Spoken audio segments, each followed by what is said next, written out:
खाली डोकं वरती पाय, दरवाढ कमी करा, नाहीतर खुर्च्या खाली करा, इंधन दरवाढ कमी करा, नाहीतर खुर्च्या खाली.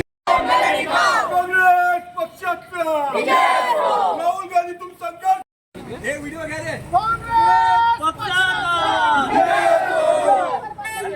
तानाशाही नहीं चलेगी, नहीं चलेगी, मोदी तेरा तानाशाही नहीं चलेगी, नहीं चलेगी. मोदी तेरा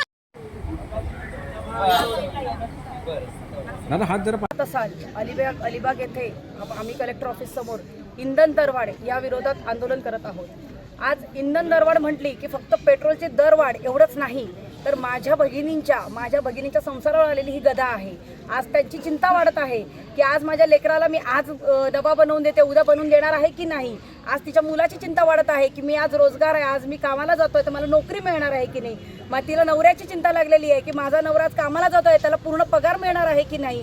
आज माझी भगिनी ही घर संसाराच्या विळख्यातनं स्वतःचा ताण सोडून आता मोदीजींचा ताण घेतात आहे की सकाळी 8 वाजता उठून कुठची दरवाढ करेल, कोणाला मेलोडी देईल आणि कुठे आमच्याकडे लक्ष जाईल. आज तिच्या चिमुडीच्या मुखातला मेलोडी काढून जर ते इटलीपर्यंत जर मेलोडी जात असेल आणि माझ्या भगिनींच्या प्रश्नांच्या, माझ्या कामगारांच्या प्रश्नांच्या, माझ्या शेतकऱ्यांच्या प्रश्नांच्या, माझ्या बंधूंच्या, माझ्या युवकांच्या प्रश्नांना जर बगल देत असून मोदीजी या इंधन दरवाढीबद्दल गांभीर्याने जर लक्ष देत नसतील तर त्या गोष्टीचा आम्ही जाहीर निषेध करतोय.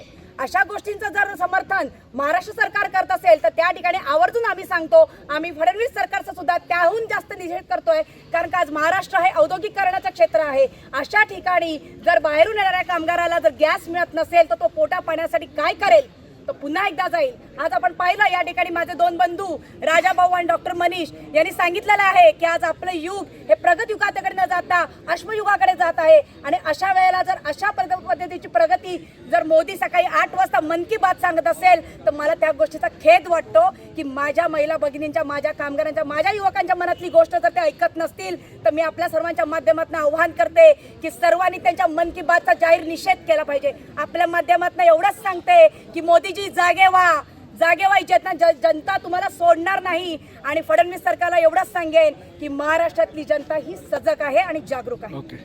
थँक्यू. देशभरामध्ये इंधन दरवाढ होत चाललेली आहे. गेल्या 15 दिवसात जवळजवळ 9 ते 10 रुपयांनी डिझेल आणि पेट्रोल महागलेलं आहे. याचा सर्व फटका गोरगरीब जनतेवरती बसतोय आणि देशाचे जे राज्यकर्ते आहेत हे मौजमजेत आहेत आणि संपूर्ण देशवासियांना ते गुलामीसारखे आपण बघतोय. एकंदरीत त्यांना गुलामगिरीकडे देशवासियांना न्यायचं आहे. आणि आपण जर बॅनर बघितले असतील की यांच्यामुळे पुन्हा आपण जे जंगलातून आपण शहरांकडे आलो ते पुन्हा शहरांकडून जंगलाकडे जाण्याची आपल्यावरती वेळ आली.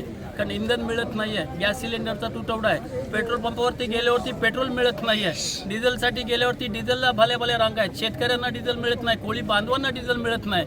आणि हे सर्व करत असताना हे सरकार मस्तपैकी मगरमस्त होऊन ते आरामात सर्व त्यांचं चाललेलं आहे. आणि अशा या भाजप सरकारच्या विरोधात आम्ही पूर्ण आमचे नेते सन्माननीय राहुलजी गांधी खरगे साहेब, प्रियांका दिदी असतील आणि हर्षवर्धनजी सपकाळ साहेब असतील यांच्या मार्गदर्शनाने देशभरात हे सर्व जे इंधन दरवाढ आहे त्याच्या विरोधात, त्याच पद्धतीने हे जे आपल्या मुलांच्या भवितव्याशी खेळत आहेत, नीटच्या परीक्षा झाल्या त्याचे पेपर यांनी फोडले, जे धर्मेंद्र प्रधान म्हणून जे मंत्री आहेत यांचा राजीनामा जिथपर्यंत घेतला जाणार नाही तिथपर्यंत आंदोलनं होतील.